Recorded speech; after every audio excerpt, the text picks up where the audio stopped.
Conquering the world using only slaves. Before I was a YouTuber, I injected other people with drugs, but now I inject myself. Conquest of Elysium 5 is a turn-based strategy game developed by two Swedish men who are staking their entire reputation on the belief that peak web design occurred somewhere around 1994. In this game, you will choose one of various highly detailed factions and autistically read every page of the wiki until you stop losing to the Baron on turn 3. But no matter where you look on the wiki, you will not find anything about beating the game using an army of slaves, because it's a terrible idea. The humble slave sports a whelming attack of 1 to 4 damage, a mere 4 hit points, and such exciting abilities as level 1 spear, which makes it an interesting choice against enemy factions equipped with armies of animated weapons, legions of the undead, and even God himself. Fortunately, I have a foolproof strategy to help us overcome these challenges. But before we go any further, I have to tell you something. 6 years ago, I was committed to a maximum security mental hospital. Every single day, they would administer to me 37 Flintstones vitamins, 1 gang beating, and a 40-minute session of CBT. You can tell Reggie's a little bit influenced by Seth, huh? Yeah, I can see it. He's definitely watched Seth before.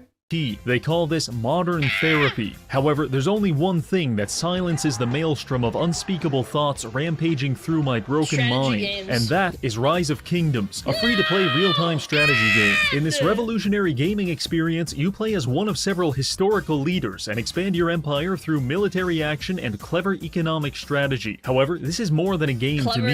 This is my life. Just yesterday, I asked Attila the Hun what I should do about my noisy neighbors, and I followed his advice religiously. I recently started playing the game again, and you should too, because they've added a new civilization, the Mayans. This faction gets a massive gold buff, which will help it compete with its enemies such as the Romans and the Chinese. But that's not all. Returning players will get new commanders King Arthur, Lady Six, and 6 tavern heroes completely for free. If you've ever wanted to rewrite history where King Arthur starts the First World War and the Mayans turn France into a penal colony, now is your best chance. Use my link in the description to try Rise of Kingdoms today. Alright, let's start setting things up. We choose the Priest King faction because it offers the most robust slave economy in the game. Then we set the map to large, add 9 priest and slave. I thought it'd be priests and little boys, huh? Random opponents, pray to God one of them isn't a necromancer, and begin the match. Our empire is born in the arid savannah, to the east of a giant stone golem and south of a pack of man-eating wolves. This is considered relatively safe by Conquest of Elysium standards. Now, let's set some ground rules. This faction has access to a wide variety of recruitable units to build a diverse and well-balanced army. We are going to ignore all of that. Instead, we will only use slaves and units which interact with slaves, such as the Tribal King for hunting them down, and the High Shamans, which are capable of sacrificing them in exchange for powerful rewards. For example, we can sacrifice 25 slaves to summon a magical turkey. I am considering this acceptable. Now let's talk about the strategy. This is Kukstal, the Tribal King. If we take him to a populated city, we can use his ability Hunt for Slaves, which generates between 1 and 20 slaves each turn. Not only is this completely free, but the supply of available slaves appears to be infinite, meaning we can buy hundreds of tribal kings, set them up AFK farming in our base, and then build armies with thousands of slaves each turn. Forget apartment rentals. This is the ultimate passive income. But right now it's just Kukstal, so we need to capture additional towns and villages to be able to afford more tribal kings. So I gathered up some slaves and set out to expand our empire, but for some reason the very universe itself seems to resist the development of our slave utopia, because the first few times I tried to expand, I was promptly beaten. You have to teach them a lesson, chat. If you're against slavery, you gotta teach them a lesson. To death by a gang of monkeys and trampled by an elephant. However, on the third attempt, we finally had some luck. Overrunning the militia of this market village allowed us to set up an additional slave recruitment center. Woo! At this point, you may be wondering, is this really the entire plan? Just human wave tactics with kidnapped peasants? The answer is yes, mostly. Our Priest King also plays an important role because of his blessing abilities. In the middle of combat, he likes to throw bottles of holy water at his slaves and imbue them with powerful blessings. So instead of useless meat shield, they turn into useless meat shield +1 health. However, the fun thing is that we can sacrifice slaves to permanently upgrade our blessings. So best case scenario, we wipe out 90% of our own population to turn the remaining the meat grinder tactic, chat! 10% into super soldiers. But we're getting ahead of ourselves because someone's already invading our territory. After some investigating, we come across the Baron and his castle. This faction gets disgusting once their economy hits mid-game. Meanwhile, our economy peaked somewhere around 2 turns ago, so we need to eliminate the Baron as quickly as possible, which means it's time for a slave sacrifice. Gentlemen, look at the man on your left and the man on your right. You will all die. Now, stand still. I used my Priest King to sacrifice 50 slaves in exchange for a couple of jaguars and a floating cat. Not exactly the divine blessing I was hoping for, but either way, we waited until the Baron left his castle and we sieged it on the next turn. No matter how desperately my slaves clawed at the gates, they couldn't break through. However, we won anyway because the Baron's archers got so tired from massacring our slaves that they Longbowman takes 1 point of damage from exhaustion.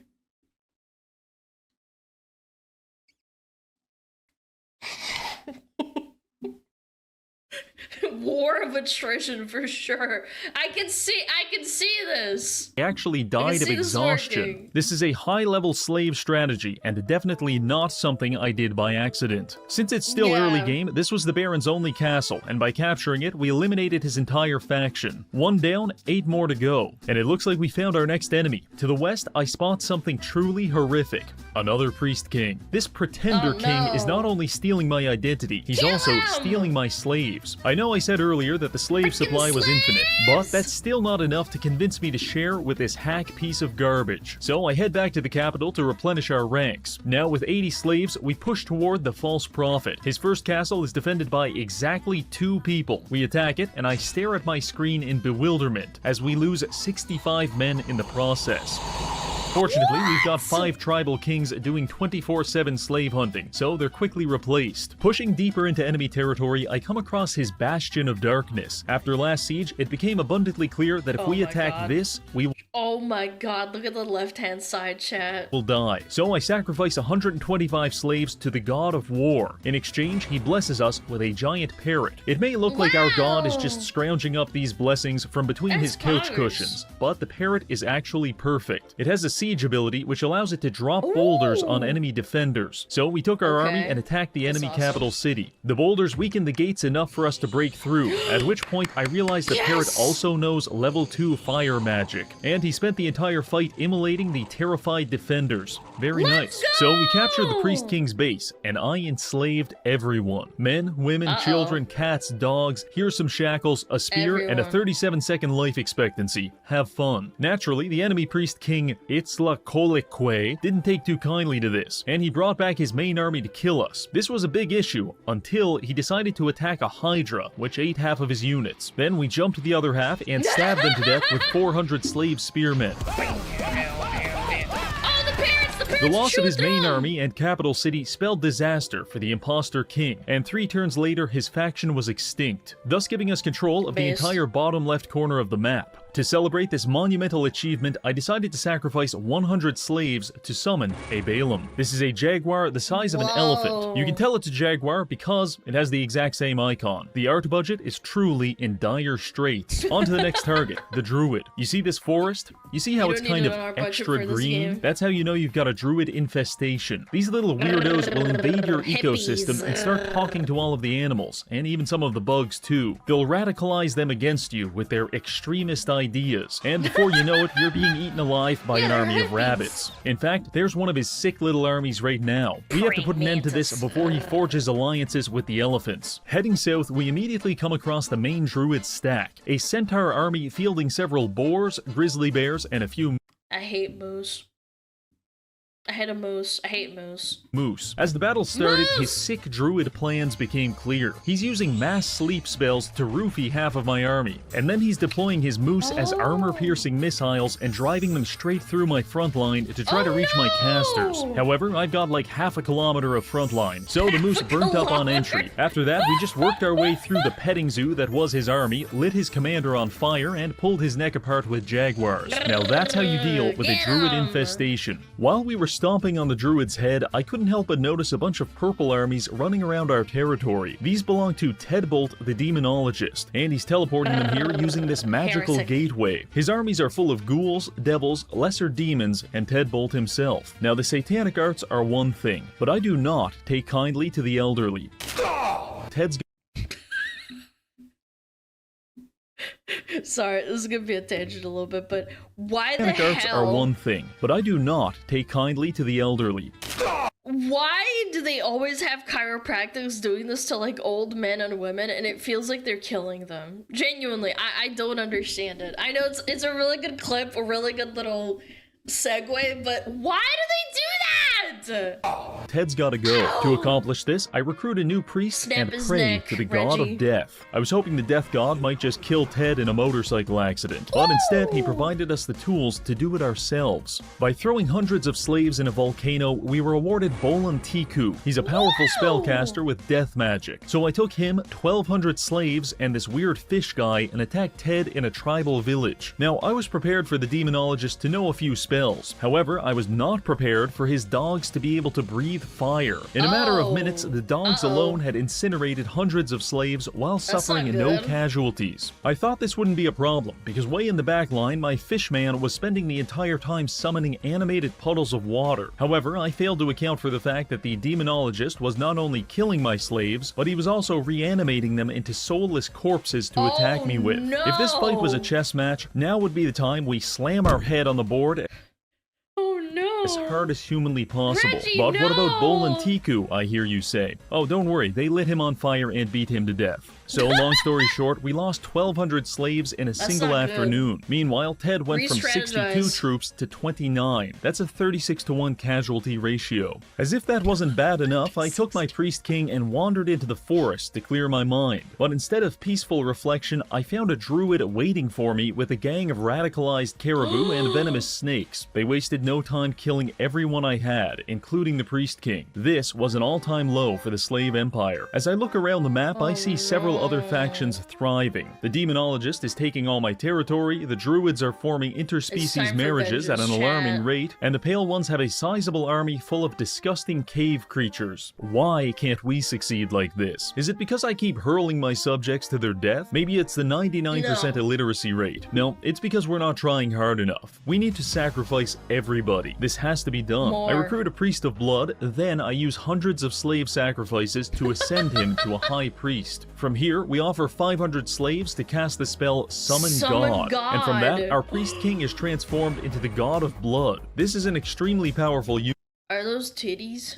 unit. Yes, I am Pixel aware of the titties! irony of doing a slave-only run and then summoning God, but just think of him like the Gestalt slave, a combination of thousands of slaves distilled into a single entity. He comes with a wide variety of Terrifying. abilities, such as the ability to summon an army of jaguars, breathe poisonous Holy! gas, and most notoriously, he can cause blood to rain from the sky. The primary AIDS use for of blood everyone, rain is to chat. terrify your enemies. The secondary use is nuking your bitrate and making your recording look like shit. You really thought this game couldn't get any less legible, but I will always find a way to disappoint you. Anyway, between God and 5,000 slaves, I Reggie, think we're man, ready he's to make so a funny. comeback. Tedbolt is still busy ripping apart my dozens of slave armies, which means he wasn't able to stop us from entering this gateway, taking it back to his territory, and attacking his capital city with the God of Blood. The siege was flawless. The Rain of Blood ability hits the entire map and has a 50% chance to cause each enemy to flee. After That's 4 casts, all of the insane. defenders were running off the map, except for the archers, which were trapped inside this guard tower. But not to worry, they were subsequently devoured by snakes. After this, it was open season on Ted's kingdom. His His primary armies were still tied down killing slaves in the desert while we slowly demolished his economy. By the time Ted did get back up to fight us, it was a bit too late, and he died a noble death of being covered in blood and having poison spit into his eyes. Whoa. Just terrific. That leaves the Pale Ones and the second Druid faction. Speaking of which, the Pale One has been going around the map starting forest fires, which is narratively inconsequential, but I do enjoy knowing that somewhere in the world the Druid is crying. I decide to seize this opportunity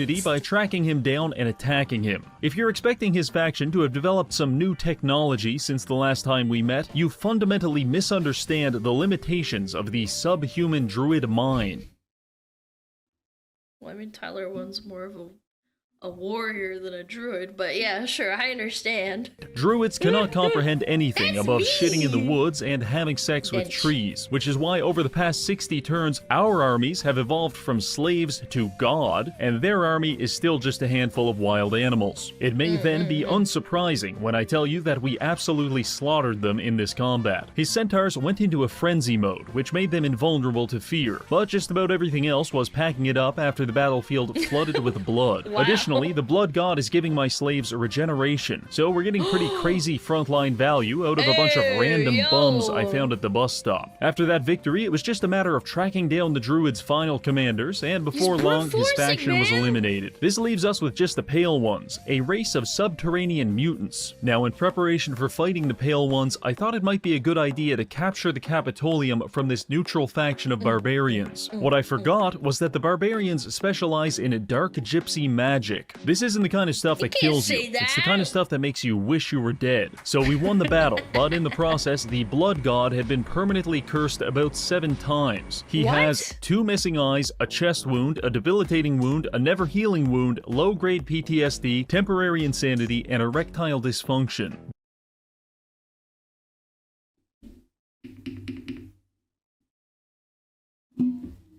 He didn't add that in. Chat, he didn't add that in. It doesn't look like it. Or maybe he did. No, I think he added it in, chat.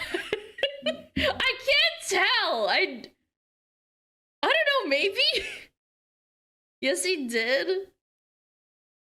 Someone look it up right now. Someone look it up right now. Is this an actual debuff in the game? ED? There's no way. This is so funny.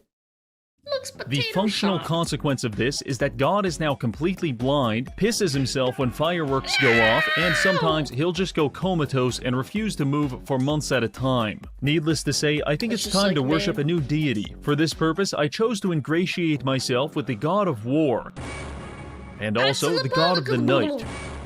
By this point, we had 50 tribal kings, and we were recruiting 1,000 slaves every few turns, so finding the sacrifices to summon them wasn't difficult. Obviously, both gods are immensely dangerous, but what's really exciting about them are these spells. Army of Darkness gives all of my slaves the ethereal trait, which makes them avoid 75% of physical attacks, while Army of the Sun gives them the awe status. Basically, my slaves become so magnificent that every attack against them has to pass a morale check, which is basically impossible when blood is raining from the sky and terrifying everyone. Essentially, the combination of these spells make our slaves demigods in their own right, which is great because the Pale Ones have been ramping up their war of aggression, and they've even formed a navy. I'll be honest, I have a hard time believing that the Pale Ones know what a boat is, let alone how to sail one. But either way, we should probably kill them to be safe. As I was gearing up for this war, I received a notification telling me that Boneheart the Ghost Mage had started to construct a monument to Hades, which will draw all of the monsters from hell into this mortal plane. The game highly recommends stopping him, but I scanned around the map for 30 seconds and I didn't see anything, so I kind of forgot about it. Sure, it is a little weird that we've been getting attacked by ghosts these past few turns, but much like climate change, this is going to be a problem for future generations.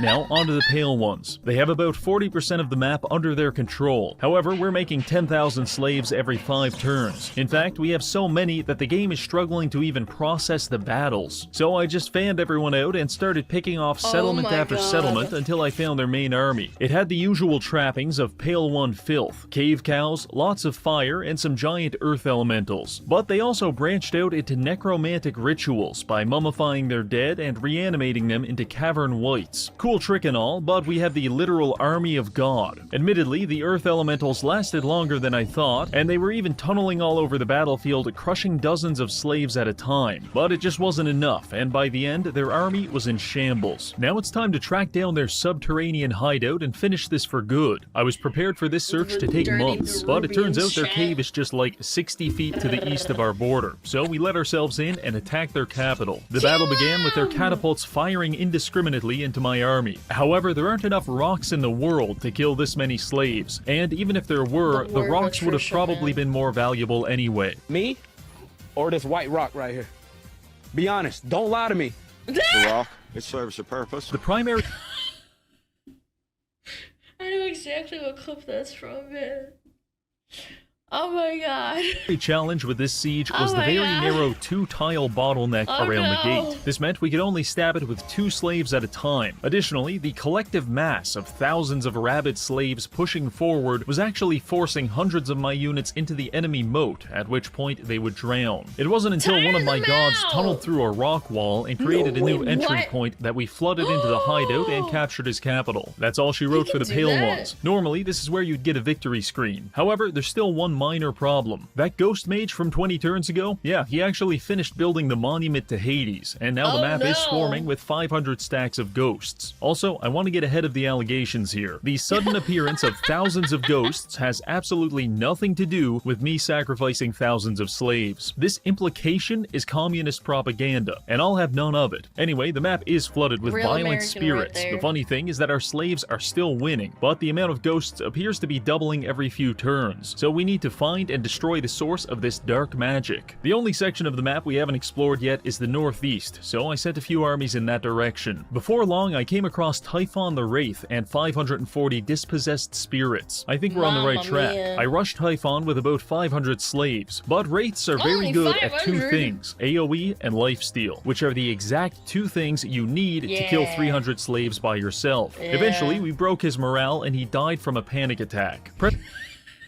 Pressing further north, we worked our way through a few more ghost armies before finally finding it, Boneheart the Ghost Mage and the Monument of Hades. We attacked the fortress containing the monument, and there was no problem killing 90% of the defenders. But the Ghost Mage himself was terror routing most of my army and killing the rest of them. However, you know who he didn't kill? God. Teodal, the god of night, cast Lunar Brilliance and smokes Boneheart in the face for 5 damage, killing him on the spot. After the battle ended, we were awarded our victory screen and a lovely faction score graph, at which point I Yeah, this was not pretty, huh? This is when he was getting fucked by everything right here. realized, holy shit, it was never even close. Well, that's going to be it for this video. We set out to prove that the humble slave isn't so helpless after all. In fact, in great enough numbers and with enough ritual sacrifice, it can become one of the strongest units in the game. Thank you to this month's patrons, and finally, thank you for watching. Thank you for letting us watch it, Mr. Reggie Veggie. Ooh. Gimme, Baba B. Chat, if you like this kind of content, go check him out. He's awesome. He's really funny. Love that guy. Oh my god.